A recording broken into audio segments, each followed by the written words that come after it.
Olá a todos, estamos aqui para a nossa última aula do curso de Física Matemática Avançada. Nós vamos discutir hoje alguns casos básicos, mas já ilustrativos, de integrais de funções plurívocas. Então, temos aquelas nossas funções que, na verdade, são constituídas por vários ramos, né? Tem aquelas duas visões, né? Ou uma única função analítica numa superfície de Riemann, ou vários ramos. O que vai acontecer nas integrais que a gente vai tratar aqui? Pessoal, a gente sempre vai acabar escolhendo um certo ramo de uma função plurívoca, tá? Você vai dizer, então não preciso me preocupar com os vários ramos? Não. Você tem que ter o conceito da função plurívoca bem claro, porque nós vamos considerar contornos em que nós vamos nos aproximar de um certo ponto por duas direções distintas. Então, por mais que você esteja retornando ao mesmo ponto, haverá uma descontinuidade, que é a descontinuidade que a gente tem, digamos assim, nos dois extremos de domínio de um dos seus ramos. Tá? Vai ter uma fase, digamos assim, e isso é importante. Tá? E essa fase só aparece porque você está com um dos vários ramos de uma função plurívoca. Se a função não fosse plurívoca, qualquer que ela fosse no plano complexo, você faria um loop completo e você retornaria para a mesma função. E não, nós não vamos retornar a mesma função. Haverá uma diferença. Vejamos diretamente no exemplo. Tá? Como eu disse, nós teremos dois exemplos a tratar na aula de hoje. Eu não pus um exemplo logarítmico simplesmente por falta de tempo, mas não é essencialmente diferente. Verifiquem isso em livros, textos, para completar a aprendizagem de vocês. Nós vamos ver casos com potências. Bom? Tipicamente, pessoal, essas nossas aplicações de métodos de integração por resíduos para cálculo de integrais, ele vai estar sendo realizado no caso de integrais impróprias desse tipo aqui, ó. Tipicamente, a gente vai estar com uma integral de 0 a infinito, de um certo integrando, que, visto no plano complexo, se nós saíssemos da reta real, a gente vai dizer que é uma função plurívoca. O que vai aparecer ali? Tipicamente, potências ou logaritmos. Embora, nos dois exemplos de aula de hoje, apenas potências. Tá? Claro que eu posso deslocar o ponto de ramificação. Log de z tem um ponto de ramificação na origem, mas log de z menos 2 teria um ponto de ramificação em 2. Eu fiz um exemplo na aula passada de deslocamento desse ponto de ramificação. A mesma coisa com raiz. Raiz de z tem um ponto de ramificação na origem, só que raiz de z menos 10 tem um ponto de ramificação em 10. Eu não vou considerar esse tipo de modificação que a gente considera trivial. As adaptações são fáceis, tá bom? A gente sempre vai estar com um ponto de ramificação na origem, nesses nossos exemplos ilustrativos. Nessa situação, pessoal, vai acontecer algo um pouco contraditório, porque a gente diz que o ponto de ramificação é uma singularidade não isolada, certo? Porque ela deverá estar conectada a um outro ponto de ramificação, muitas vezes o ponto no infinito, da esfera de Riemann, por um corte, uma linha de descontinuidades. Numa linha de descontinuidades, a sua função não é analítica. Então, você imaginaria, eu preciso viver longe do corte. Não. Na prática, eu vou tentar ilustrar isso com os desenhos, nós escolhemos o corte para coincidir com a região de integração, no caso, a reta real positiva. Nós vamos querer colocar o corte aqui. Você vai dizer, mas então a função é indefinida lá? Calma, pessoal. A função pode estar definida nos pontos de um corte fora o ponto de ramificação. A escolha da linha de corte não é arbitrária? Certo? Então, na verdade, a gente explora essa possibilidade escolhendo o corte para coincidir no plano complexo com a nossa curva de integração. No caso, a gente tem uma curva de integração que é a reta real positiva. Quando fizermos uma continuação analítica dessa nossa função para o plano complexo, isso vai ser um caminho no plano complexo, certo? Na reta positiva. Vamos lá. Esse nosso corte, pessoal, como em quase todas as integrais impróprias que a gente considera em resíduos, ela será um trecho de um contorno fechado. A gente vai ter que aprender a inventar um contorno fechado de uma forma esperta, em que esses trechos que a gente inventa tendam a zero ou tenham resultados que a gente conheça. E o trecho que nos interessa esteja lá. Emendando todos esses trechos, todas essas curvas parciais, nós teremos um contorno fechado, ao qual a aplicação do teorema dos resíduos é direta. Tá bom? Então, é uma, digamos assim, é um design, é uma engenharia que a gente tem que fazer aqui. Tá bom? Então, vamos lá. Vamos pegar um problema como esse aqui. Esse é o meu desafio. Calcular esta integral real aqui, ó. Integral de 0 a infinito, 1 sobre raiz de x, x mais 4. Bom, é claro que nós temos um polo simples no ponto do plano complexo z igual a menos 4, quando nós fizermos uma extensão analítica desta função para o plano complexo. Tá? Esse menos 4, ele não é preocupante. Ele é polo simples, é singularidade isolada, a gente já sabe lidar com esse cara. Só que esse zero aqui, que também será uma singularidade não isolada, porque é de uma raiz. Tá bom? Então, esse é o tipo básico de integral que a gente tem que aprender a considerar agora. Vejamos. Pessoal, o que isso aqui quer dizer? Isso aqui quer dizer o seguinte. Quer dizer, como temos integrais impróprias indo para o infinito, ou singulares, tendo um perigo do x ir a zero, nós devemos entender isso aqui como um limite para um r grande indo para o infinito, para um r pequeno indo para zero pela direita, da integral de rzinho a rzão. Ó, eu me aproximo da origem por cima e vou para o infinito. Tecnicamente falando, é isso aqui que a gente faz. Depois que a gente aprende realmente a resolver essas integrais, você pode evitar esse tipo de passo. Mas aqui, por motivos pedagógicos, eu acho importante a gente perceber isso. Por quê? Porque eu vou complexificar as coisas, eu vou querer imaginar essa integral aqui, pré-limite, como uma integral num contorno, não necessariamente fechado, no plano complexo. Tá bom? E eu não vou querer ter um contorno que vá até o infinito, pelo menos não num primeiro desenho. Então, olha só o que eu desenhei aqui. Ó, eu disse que, na verdade, isso é uma integral, né? Tem um limite. De um integrando, que no plano complexo, claro que tem essa forma, porque essa é a continuação analítica natural desta. Eu posso pôr dz, porque quando eu estiver num caminho na reta real, o dz é dx, é a mesma coisa. Só que como eu estou escrevendo como uma integral complexa, eu preciso dizer que eu tenho um contorno, certo? Uma trajetória aqui. Qual é o meu contorno? Eu inventei aqui uma notação malucona, mas que depois eu vou simplificar. Eu disse que era uma curva gama, indexada por Rzinho e Rzão. Vocês já veem o porquê do Rzinho e do Rzão aqui. Só que eu acrescentei duas coisas. Primeiro eu pus um mais, e eu pus um L. E eu mudei o meu limite. Eu também disse que tinha um limite de L tendendo a zero pela direita. Que diabos é isso, professor? O que é L? Isso não tinha aparecido ainda. Bom, eu vou chamar o meu integrando de f de z, e agora eu vou mostrar para vocês qual é o contorno que nos interessa e qual é o contorno em que nós trabalharemos. Pessoal, eu fiquei particularmente orgulhoso desse desenho aqui. Eu achei que ele ficou bonitinho. Olha só o que vai acontecer, vamos tentar não nos perder nisso aqui.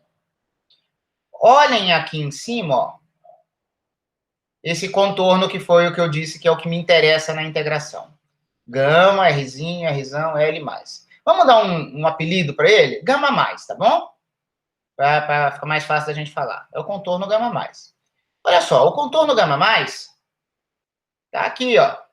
Ele se inicia em Rzinho, que vai tender a zero pela direita. Ele vai até Rzão, olha a extensão dele. Ele vai de Rzinho até Rzão. Bom? Orientado para a direita, porque eu vou lá integrando, querendo integrar do zero ao mais infinito. Só que o L, pessoal, o que eu coloquei, foi uma pequena, em inglês a gente chama de offset, certo?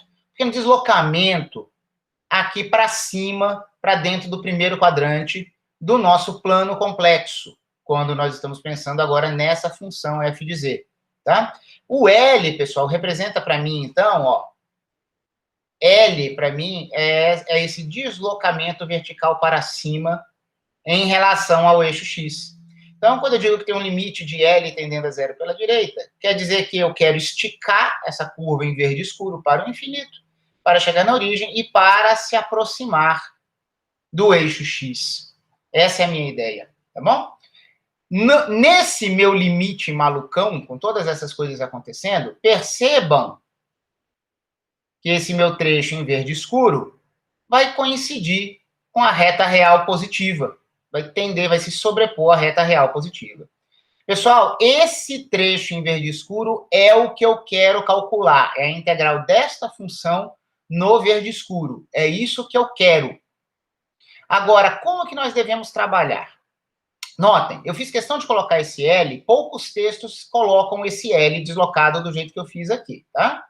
Só que, e na prática, depois que a gente aprende a fazer as contas, a gente não precisa mais escrever isso. Só que pedagogicamente é importante, tá? Então eu faço esse cara. O que vai acontecer?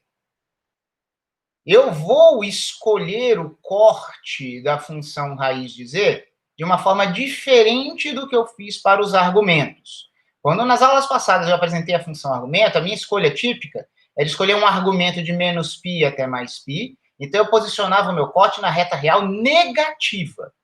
Mas como eu mencionei ali no início da aula, eu quero fazer o meu corte coincidir com o trecho em que eu quero integrar. Tá? Eu quero fazer isso acontecer. Por quê? Repito, a minha função, ela não é necessariamente indefinida aqui. Ela é indefinida na origem, que é uma singularidade não isolada. Mas ela poderia ser definida aqui. Mas eu escolho posicionar o corte lá. Claro que quando eu escolho isso, eu não vou poder fazer um caminho de integração que passe por ele. Então eu venho aqui e vou querer contornar esse cara.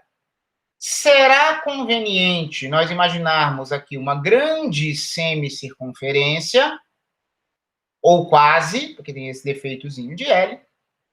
Aí eu chego aqui nesse ponto, antípoda do início dessa trajetória em laranja, vou caminhar para dentro, numa curva que eu vou chamar de gama, Rzinho, Rzão, L, menos. Ou vamos dar um apelido para esse camarada, gama menos. Tá bom? Pessoal, esse gama menos, ó, ele tem orientação oposta, inversa, ao trecho que nos interessa. E ele não está com a mesma cor. É verde também, mas agora é verde claro. Há um objetivo pedagógico para eu fazer isso aqui.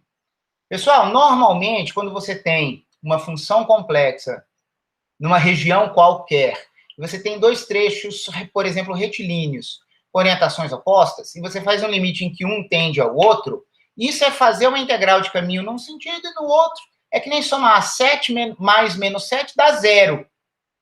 Pessoal, a soma da integral da nossa f nesses dois trechos em verde não é zero. Não é zero.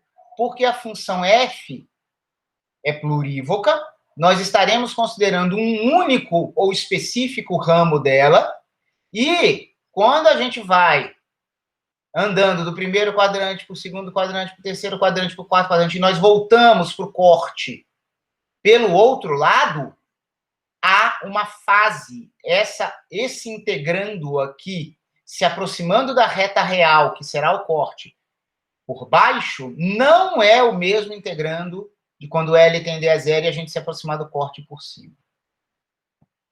Então, não há um anulamento, como costuma haver, quando não tem um corte ali no meio. Se eu estou imaginando um plano complexo sem singularidades, mesmo que escolhidas, trechos opostos se anulam. Aqui não se anula.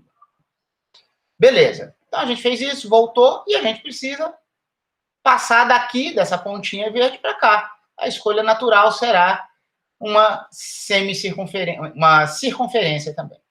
Tá bom? Acho que eu falei semi para laranja, na verdade era uma circunferência quase inteira, assim como essa rosa. Notem que no limite do L tendendo a zero, a circunferência em laranja se fecha e a circunferência em rosa também se fecha. Quando eu estou dizendo fechar, pessoal, tirar um ponto não afeta a integral ao longo do contorno rosa e nem ao longo do contorno laranja no limite do L tendendo a zero. teremos as mesmas integrais que nós teríamos caso essas circunferências estivessem completas, tá bom?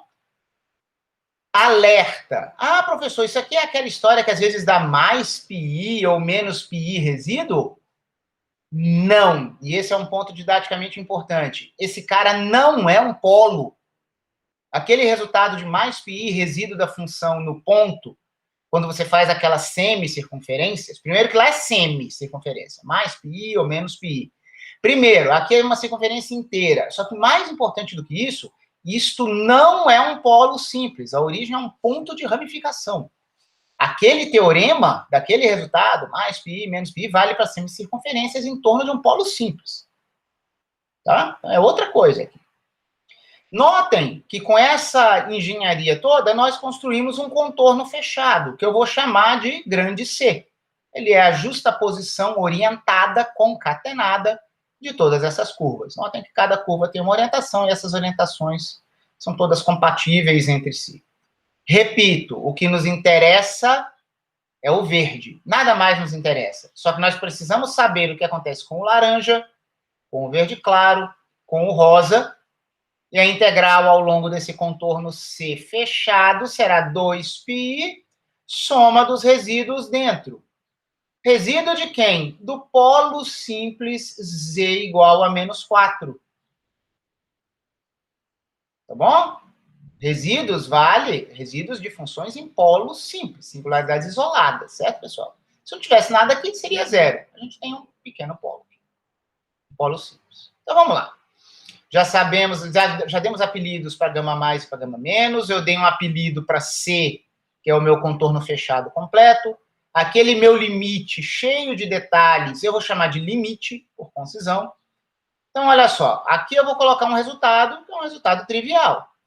O limite da integral da f no contorno fechado, em orientação positiva anti-horária, será o limite de quem? Ué, vamos justapor as integrais. Integral em gama mais, deixa eu voltar ali para o desenho um pouco. Eu não vou conseguir mostrar as duas coisas simultaneamente, mas aqui vai servir. Integro em gama mais, integro no laranja CRzão, mais a integral no gama menos, que é orientado para a origem, mais a integral no CR minúsculo, que é essa circunferência aqui no limite do L tendendo a zero. Isso é uma igualdade. Qualquer integral de contorno fechado é a integral das suas partes. Considero o limite, esse limite para esse contorno fechado, todas as coisas envolvidas vão se manifestar para cada um desses trechos.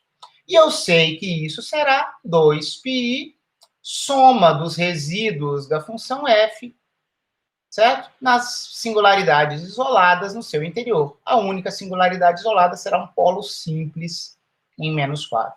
Podia até ser que o polo não fosse simples, isso não seria problema aqui. A gente sabe calcular resíduos de polos de qualquer ordem, tá bom? Mas o menos 4 é um polo simples. Tá bom. Esse aqui é um resultado que a gente vai guardar. Guarda esse aqui, ó, equação asterisco. Agora, antes da gente poder progredir, eu vou ter que argumentar com vocês. Será que eu sei qual é o limite da integral em CRzão? Será que eu sei qual é o limite da integral no CRzinho? Será que eu sei qual é o limite da integral no gama menos? Notem que tudo isso não me importa diretamente, tá, pessoal? O que me interessa é o limite da integral em gama mais, o verde escuro. Então, quando a gente escreve uma equação como essa, qual que é a ideia? Eu quero isolar esse cara.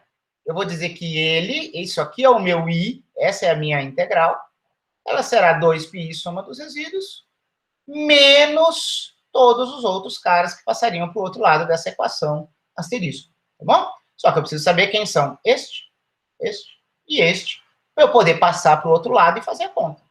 Então, é isso que a gente vai investigar agora. Pessoal, a integral em CRzão, no limite, será zero. A integral em CRzinho, no limite de Rzinho tendendo a zero pela direita, também será zero. Pessoal, por consistência com o próximo exemplo, vocês vão ver que lá eu vou fazer um desenho análogo, eu deveria ter desenhado isso aqui em laranja. Eu deveria ter adotado a convenção de que os trechos em laranja tenderão a zero para eu ser mais didático. Então, imaginem que eu teria feito isso aqui em laranja, tá bom? Então, vamos lá. Quero mostrar que esse e esse são nulos. E esse? Pessoal, esse cara, ele não foi desenhado com verde claro à toa. Ele não é zero, e a integral da f aqui não é a mesma da integral em verde escuro, mas tem algo a ver. Vejamos. Vamos ver os zeros primeiro.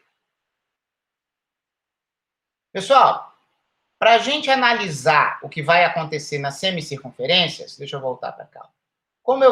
Não são semi, desculpa, nas circunferências, coordenadas polares são convenientes. Então, a gente vai escrever que z vai assumir uma forma polar, uma amplitude vezes uma exponencial complexa.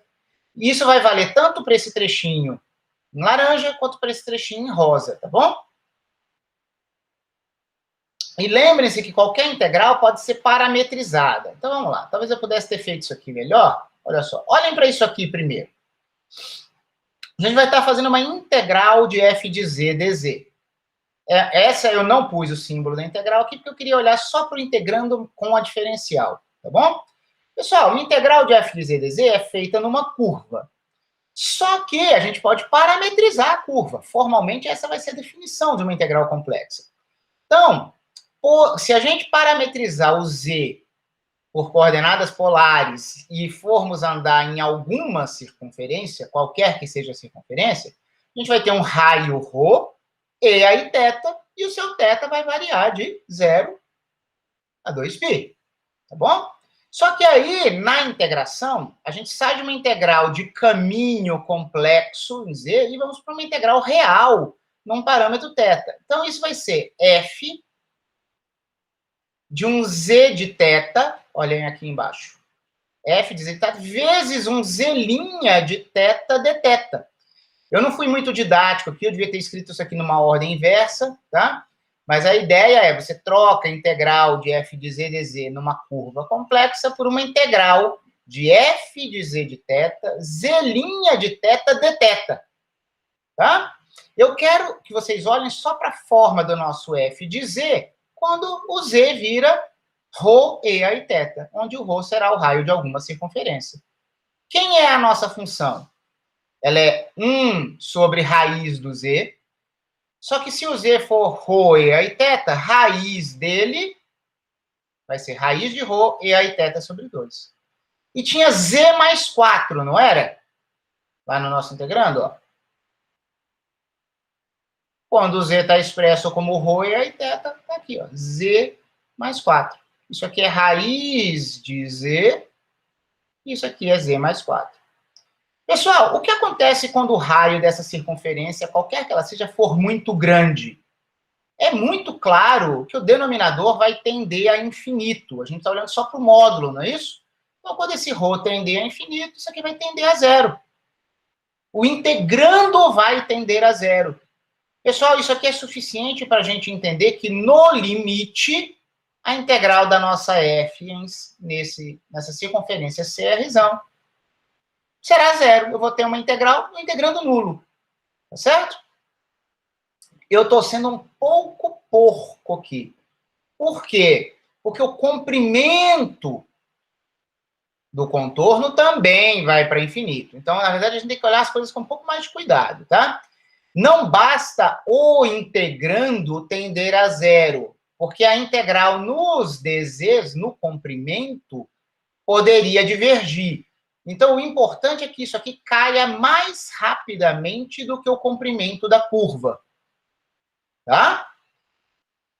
Para a circunferência grande, isso não tem problema. Porque aqui, ó, aqui tem algo proporcional ao comprimento da curva, que seria 2πr. Então, vai sobrar algo aqui que vai fazer a gente tender a zero. Só que notem que a análise seria mais delicada quando esse ρ tender a zero.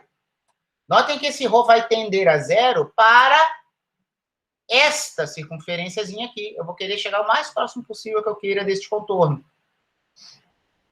Vejamos. Aí a gente teria um problema. Porque se a gente fizer esse cara tender a zero, esse termo vai a 4. Temos aqui... Opa, esse cara tendendo a zero daria 1 sobre 0. O nosso integrando tende a explodir. Ah, professor, isso aí não vai tender a zero. Não, mas calma lá. Como eu disse, a nossa integral não é do integrando, mas vem uma contribuição de comprimento do nosso DZ. Então, quem que a gente tem que analisar em qualquer situação não é o F apenas, mas é o F vezes um Z' de θ, que é a sua parametrização. Pessoal, se o Z de θ for ρ e aí θ, Z' de θ tomba o I da exponencial, I, ρ, maravilha. Então, eu tenho um ρ a mais que eu deveria colocar nesse numerador, que tira aquela aparente singularidade no denominador. Na verdade, a gente vai ter um ρ a meio, quando a gente multiplicar esse ρ por essa expressão aqui, a gente vai ver que sobra a raiz de ρ no numerador, e não no denominador. Então, não o integrando, mas o integrando efetivo, quando você fez a parametrização e foi para a integral real, tenderá a zero. Então, eu grito aqui para vocês que f de z de θ vezes z' de θ, onde meu z de θ é isso aqui, para alguma circunferência, eu digo que ele tende a zero, tanto quando o raio da circunferência tender a infinito, quando tender a zero pela direita. O que salvou foi o ρ que veio desse z' de θ. Essa é a análise que você tem que fazer com calma. Ufa! Pessoal, isso aqui é ótimo para a gente. A gente mostrou que, no limite, a integral desta f que nós temos tenderá a zero tanto no laranja quanto no rosa. Professor, mas não vai sempre tender a zero? Galera, não. Principalmente essa aqui de raio tendendo a zero, quando o polo é simples, não dá zero. Você tem que analisar cada caso. Mas o R grande não é aquela coisa que a gente sempre usa? Não, o que a gente mais usa é o lema de Jordan. Quando você tem uma exponencial oscilatória complexa no seu integrando, quando a gente calcula transformadas de Fourier. Não é o caso. Isso, e tem uma raiz aqui. O lema de Jordan não vale para raiz. É uma situação diferente e você precisa saber por que nesse caso diferente, essa integral dessa circunferência vai tender a zero. Tanto que lá naquele caso, pessoal, não era para uma circunferência inteira, era para uma semicircunferência, ou no semiplano superior ou no inferior. Tanto que você tinha que escolher. Nos problemas típicos de Fourier, você escolhe, por causa dos sinais dos argumentos da sua exponencial complexa, você tem que descobrir se você vai para cima ou para baixo. Aqui é uma circunferência completa. Então, eu teria que provar que ela tende a zero para cima e para baixo. É outro raciocínio. Não dá para você resolver isso aqui sem levar em conta algum tipo de análise de convergência. Tá? Senão você está no escuro. Tá? Mas, felizmente, deu tudo certo. As duas circunferências, no limite, resultam em integrais nulas. Tá? Ótimo. Então, vamos lá. Como é que é? Fiquei perdido, professor. Se perca, não. A gente quer usar o teorema dos resíduos num contorno fechado. No limite, esse cara é o que eu quero. Vimos que no limite esse cara vai para zero. Vimos que no limite esse cara também vai para zero. Então, só falta nós nos preocuparmos e resolvermos o problema do gama menos, que é esse camarada aqui. É um tipo de antípoda do gama mais que nos interessa. E esse é o cara em que nós precisamos tomar algum cuidado com a noção de descontinuidades. Vamos lá. Estou sendo bem detalhista aqui para eu ser pedagógico. Depois que você pega a prática e sabe o que está fazendo, você pode resolver esses problemas de forma mais concisa. Mas vamos lá, vamos com cuidado. Sobre o gama menos, então nós queremos analisar quem será aquele nosso limite da integral da f nesse cara. Ora, no limite, aquele nosso gama menos encostou na reta, deixa eu fazer assim, encostou na reta real, só que vai do mais infinito para o zero. Ele aponta para a esquerda lá naquele desenho. Então, vamos lá. Ele vai ser do mais infinito para o zero, no limite. Não preciso escrever dz, eu vou escrever dx, porque eu tendi a reta real. Eu não tenho mais y, porque o meu L tendeu a zero, aquela minha defasagem. Então, 1 sobre raiz de x mais 4, só que não é 1 sobre mais raiz de x, como na integral original. Não é. Por quê? Porque o que a gente está querendo ver é um limite da raiz de z. Quando eu estou no plano complexo z e tendo a reta real por baixo. Eu não volto para o mesmo raiz de x que eu tinha quando eu estava aqui. Vejamos. Vamos ver quem é um dos ramos, ou quem é a nossa função plurívoca, raiz de z. Olha só, raiz de z é z elevado a meio. Z elevado a meio, pessoal, como é que eu defino isso? Eu passei uma definição para vocês, que é consistente, para toda e qualquer potência complexa. Z elevado a um certo número complexo, poderia ser complexo alfa, é igual ao exponencial de alfa log de z. Ah, só tombou. Pessoal, calma, isso aqui é complexo, tá? Claro que foi feito para coincidir com o tombamento de potência que a gente conhece dos reais. Mas isso é uma definição. E esse log de z aqui, esse log não é o log que vocês conhecem dos reais. Esse aqui é o log plurívoco. Mas, claro, que a notação ajuda. Z, raiz de z, z a meio, exponencial de meio log de z, só que você tem que lembrar que esse log de z é o plurívoco. Pessoal, o log de z plurívoco, nós vimos na aula passada, ele é dado por um log que eu chamei de log zero nas aulas passadas por motivos didáticos. Só que a gente vai entender que quando o seu argumento é real, esse log vai ser o log que você conhece da reta real, tá bom? Mas esse aqui seria o ramo principal do logaritmo. Então, o plurívoco é o log do módulo daquele número. Aqui está sem módulo, aqui tem módulo. Mas o plurívoco, a gente deveria colocar aqui mais 2πi vezes um argumento básico. O que eu vou fazer aqui agora? Tá? Eu vou fazer o seguinte, eu não vou colocar infinitos ramos. Eu vou escolher um ramo. Eu vou escolher colocar aqui i θ. Eu não vai ter um n aqui. Só que eu tenho que escolher esse θ de um jeito esperto. A maior parte das coisas que eu fiz com vocês foi escolher algo que varia de menos π a mais π, porque eu achei conveniente naquele momento e até para a gente ter diversidade. Só que agora eu quis posicionar o corte na reta real positiva. Então agora é conveniente para mim fazer um θ definido de 0 a 2π. Tudo bem? Então, nesse meu ramo, e com essa escolha de corte, eu vou ter e a meio log do módulo de z mais i θ. É um ramo escolhido e com uma convenção de ângulo específica. Porque eu digo que o corte está na reta real positiva com essa escolha. Então, pelo corte que nos foi conveniente. E aqui fica claro que no limite da gente entender a reta real pelo quarto quadrante, lá naquela curvinha gama menos, certo? Tende a reta real pelo quarto quadrante, a gente está com o θ tendendo a 2π por valores à esquerda. Mais uma vez, eu vou voltar lá para a figura. Ó, escolhi definir um argumento que vai de 0 a 2π. Saio daqui de cima, 0, ou um pouquinho mais do que 0, até 2π. Estou chegando no 2π por baixo, aqui, pelo quarto quadrante. Certo? Então, a gente tem um θ tendendo a 2π. Isso não dá a mesma coisa para esse ramo. Não dá a mesma coisa de uma função que não fosse plurívoca. Então, a gente tem que fazer o θ tender a 2π pela esquerda nesta expressão. Tudo bem, dá para jogar o valor 2π aqui. Então, o nosso raiz de z, notem que isso aqui é o raiz de z.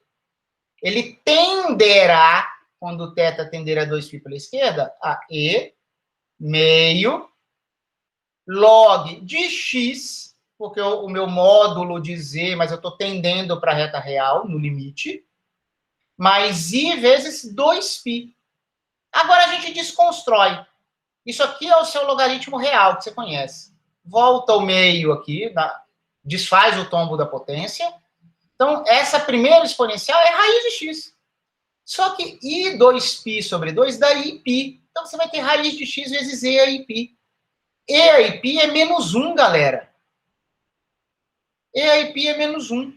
É por isso que a gente tem, né, mais raiz de x e menos raiz de x como possíveis soluções inversas, possíveis inversas, desde que você quebre o domínio da função y igual a x ao quadrado. Y igual a x ao quadrado não admite uma inversa, mas se você quebrar os domínios, você pode ter duas diferentes inversas, certo? Eu fui um pouco impreciso aqui. Mas vocês entendem o que eu quero dizer. São dois caras cujo quadrado daria x. Tanto mais raiz de x quanto menos raiz de x. Só que a gente está vendo isso aqui surgir naturalmente dos complexos.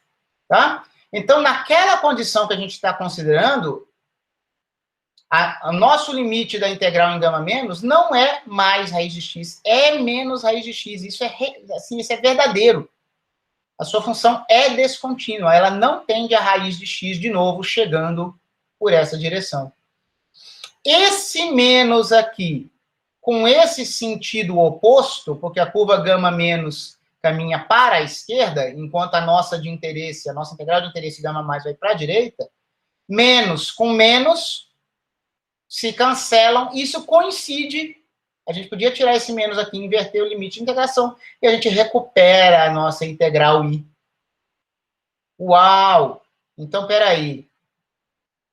Portanto, da nossa equação estrela, nós teremos 2i será igual a 2πi resíduo. Por que 2i?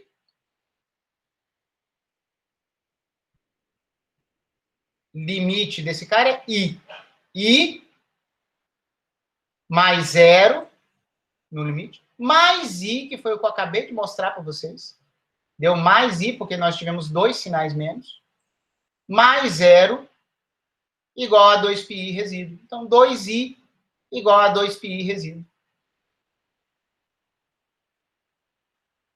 Aqui estamos, 2i igual a 2πi resíduo. I é igual a πi resíduo da nossa função. É fácil calcular resíduo de polo simples. Nós vamos pegar a nossa f de z, vamos multiplicá-la por z mais 4 e fazer o limite de z tendendo a menos 4.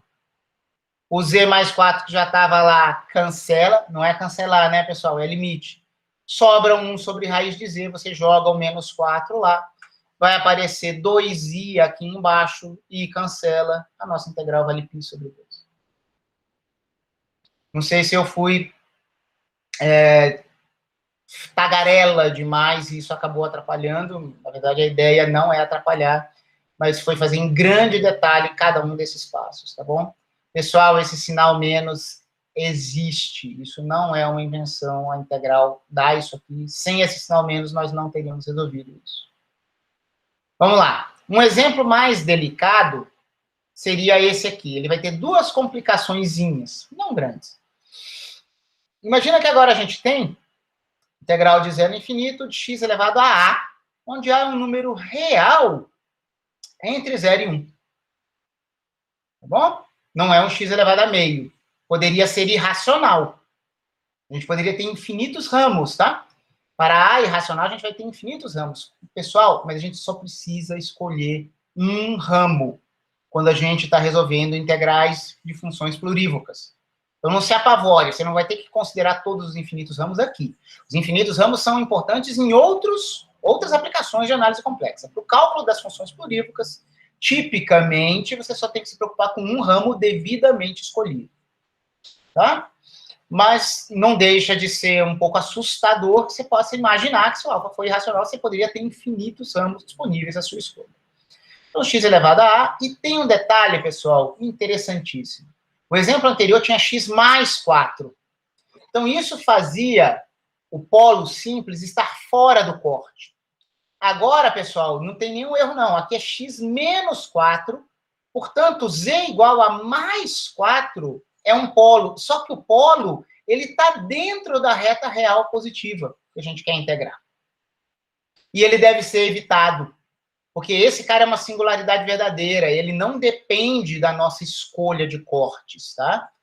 Então, em comparação com o primeiro exemplo, esse cara vai exigir um limite a mais. Se eu já tinha Rzinho, Rzão e L no primeiro cara, agora eu tenho mais um limite de um certo epsilon tendendo a zero, onde o epsilon será o raio de duas pequenas semicircunferências para que a gente não colida com esse polo simples. A gente não vai poder fazer aquele limite do L tendendo a zero para trazer a gama a mais e bater nessa singularidade, nesse polo simples. Não, nós temos que evitá-la. Então, além das duas circunferências únicas que nós consideramos no exemplo anterior, nós teremos duas semicircunferências adicionais que não dão zero, porque agora é diferente. Agora é polo simples e é semicircunferência. Antes era ponto de ramificação e circunferência inteira. Mesmo que o raio tenda a zero também, mas agora é semi em torno de polo simples. E para complicar, essa semicircunferência de cima não é igual à de baixo. Eu fiz isso aqui em rosa e eu fiz isso aqui num rosa rajado,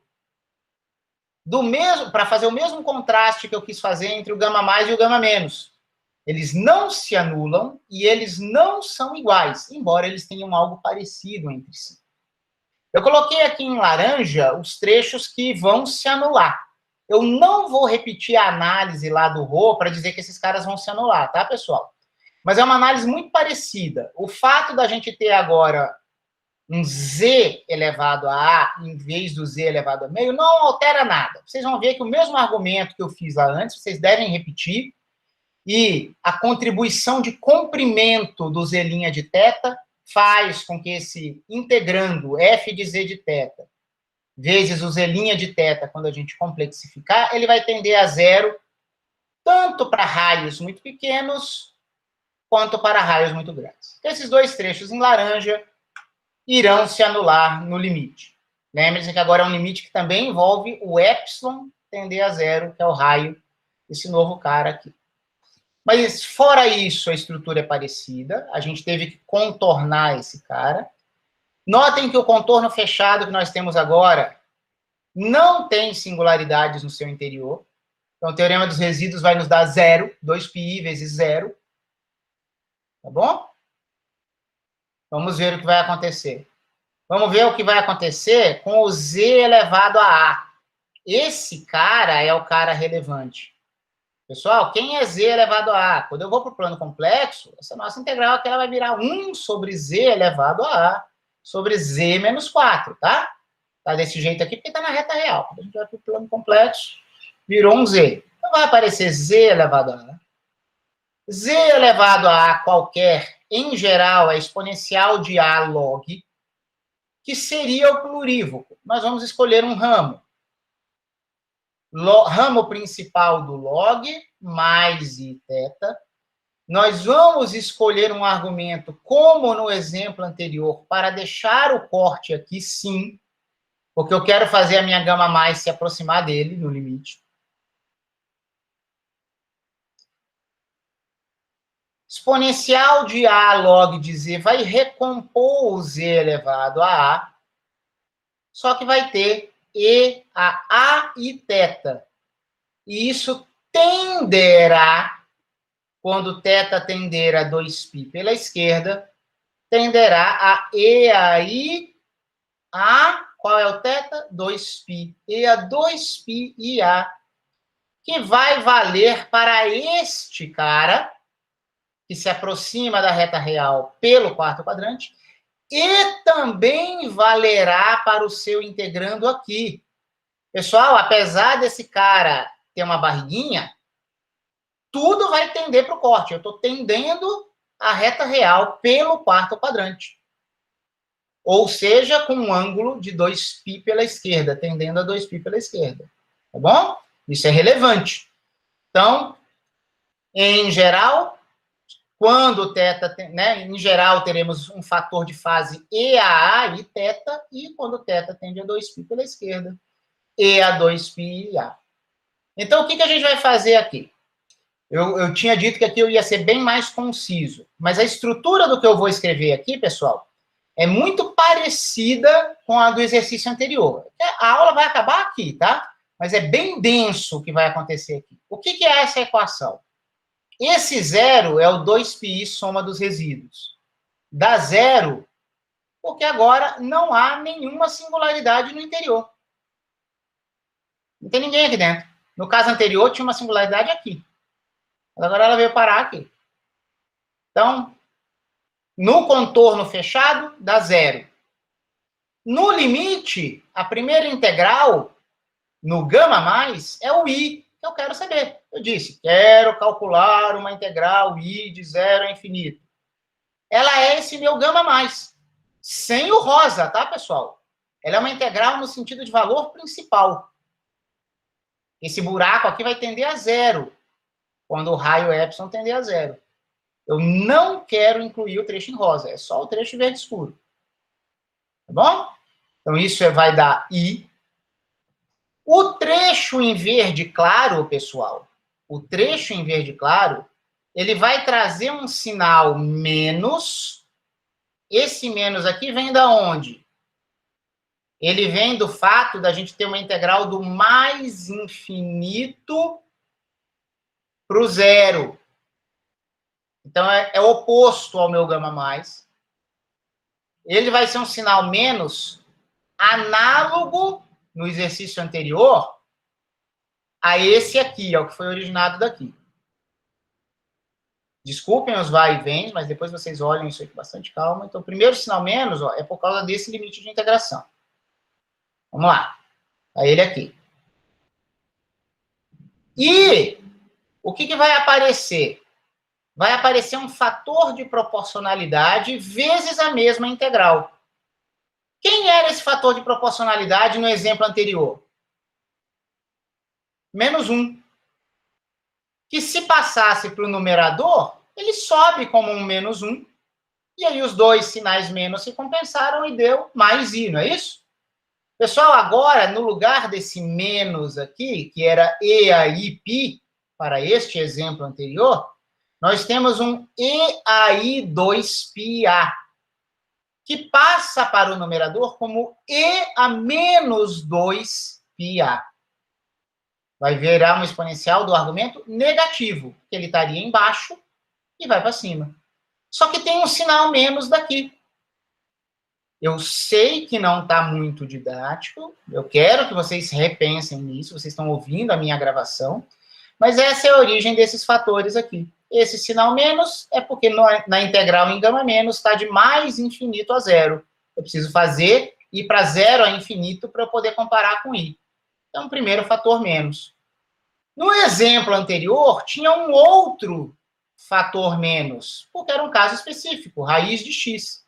Agora, para mim, surgiu um fator 1 sobre exponencial de 2πa.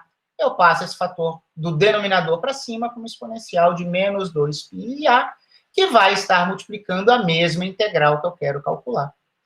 Este termo aqui é a integral em gama menos. Mesmo que seja no sentido de valor principal e pule um buraquinho. Mas ele é o cara em verde claro, que tem algo a ver com o cara em verde escuro. Verde escuro é i. Verde claro é menos esta exponencial vezes i. Tá bom? Pessoal, os trechos em laranja não contribuem. É uma análise análoga do caso anterior. Só que esses caras contribuem. Semicircunferência no sentido negativo, porque é horário. Então, isso aqui vai ser menos π, resíduo da função neste polo simples. Menos π.